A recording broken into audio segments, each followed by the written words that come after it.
নমস্কাৰ বন্ধু বান্ধৱীসকল আন এটি নতুন ভিডিঅ'লৈ আপোনালোকক স্বাগতম জনাইছোঁ।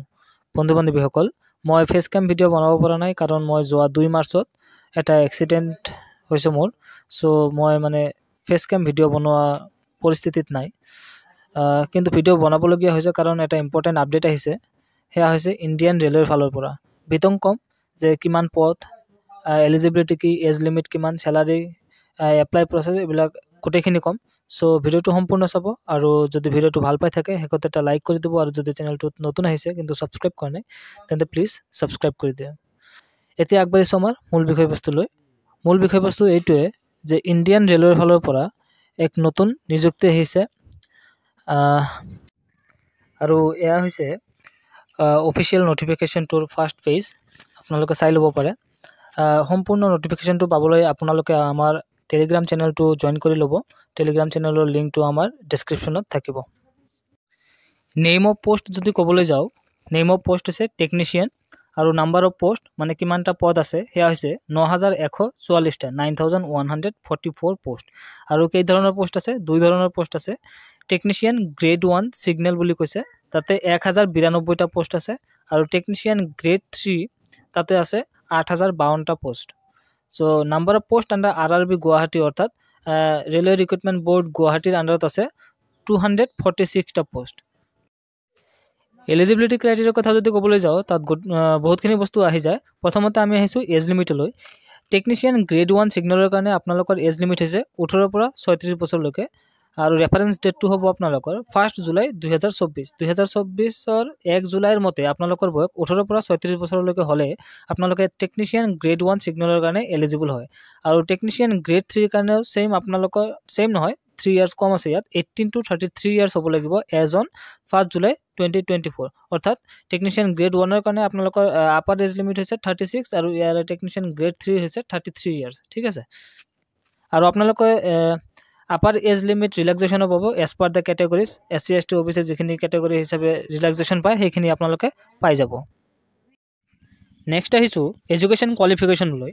টেকনিচিয়ান গ্ৰেড 1 ছিগনেলৰ কাৰণে কোৱালিফিকেশ্যন লাগিব আপোনালোকৰ। বহুতকেইটা টাইপছ আছে। তাতে প্ৰথমটো হৈছে bachelor of science in physics বা electronics, computer science, information technology, instrumentation from a recognised university institute or BSc in combination of any substream of basic streams of physics, electronics, computer science, information technology, instrumentation from a recognized university or institute।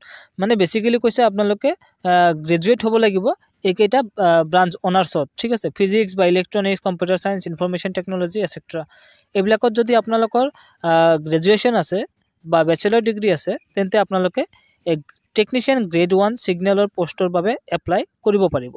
ঠিক আছে।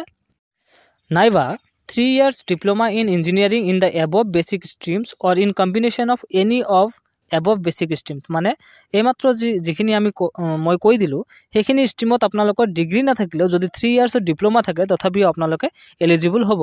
অৰ degree in engineering in the above basic streams or in combination of any of above basic streams.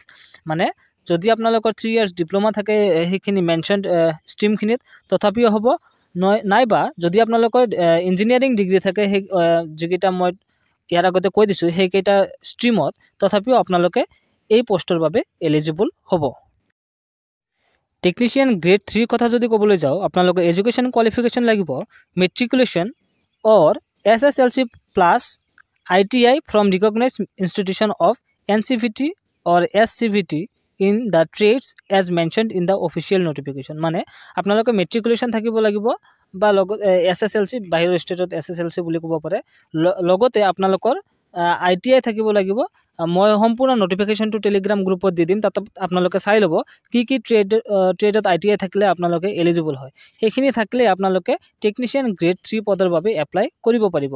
Or matriculation or SSLC plus course completed act apprenticeship in the trades mentioned above। সেই একে কথাই মানে apprenticeship কৰি থকা হ'ব লাগিব আপোনালোকৰ যিকেইটা ট্ৰেড মেনশ্যন কৰা আছে অফিচিয়েল নটিফিকেশ্যনত। লগতে আপোনালোকৰ মেট্ৰিক পাছ থাকিব লাগিব।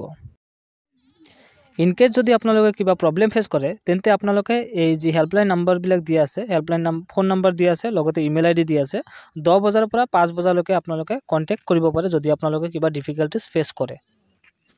আৰু আপোনালোকৰ ইয়াত এপ্লিকেশ্যন ফিজো লাগিব কেটেগৰী ৱাইজ বেলেগ বেলেগ।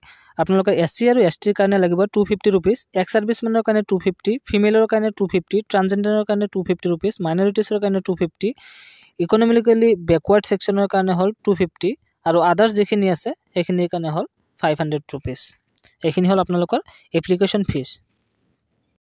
আৰু ইম্পৰ্টেণ্ট ডেটছৰ কথা যদি ক'বলৈ যাওঁ, starting date of submission of online application is 9 March 2024, অৰ্থাৎ আপোনালোকৰ এপ্লাই ষ্টাৰ্ট হ'ব 9 মাৰ্চ 2024 পৰা, আৰু লাষ্ট ডেট হ'ব আপোনালোকৰ 8 এপ্ৰিল 2024, অৰ্থাৎ এপ্ৰিলৰ 8 তাৰিখত আপোনালোকৰ অনলাইন এপ্লাই বন্ধ হৈ যাব। আৰু date of modification of application from 9th to 18 April 2024, অৰ্থাৎ আপোনালোকে যি কাৰেকশ্যন যদি কিবা ভুল হৈ থাকে বা কিবা মডিফিকেশ্যন কৰিবলগীয়া থাকে আপোনালোকৰ এপ্লিকেশ্যনত, তেন্তে আপোনালোকে সেয়া কৰিব পাৰিব 9 পৰা 18 এপ্ৰিল 2024 ভিতৰত। আৰু ইয়াৰ লগতে মই কৈ দিব বিচাৰিছোঁ যে আপোনালোকে এপ্লাই কেনেদৰে কৰিব। চ' এপ্লাই আপোনালোকে অবভিয়াছলি অফিচিয়েল ৱেবছাইটৰ থ্ৰুদি কৰিব লাগিব। মই অফিচিয়েল ৱেবছাইটৰ লিংকটো আমাৰ ইউটিউব ভিডিঅ'ৰ ডেছক্ৰিপশ্যনত দি দিম, আপোনালোকে সেই তাৰ থ্ৰুদি গৈ আপোনালোকে এপ্লাই কৰিব পাৰে, ঠিক আছে। আৰু হয়, আপোনালোকে টেলিগ্ৰাম গ্ৰুপটো জইন কৰি ল'ব সম্পূৰ্ণ ন'টিফিকেশ্যনটো পাবলৈ আৰু বহুতো ইম্পৰ্টেণ্ট আপডেটবিলাক পাই থাকিবলৈ।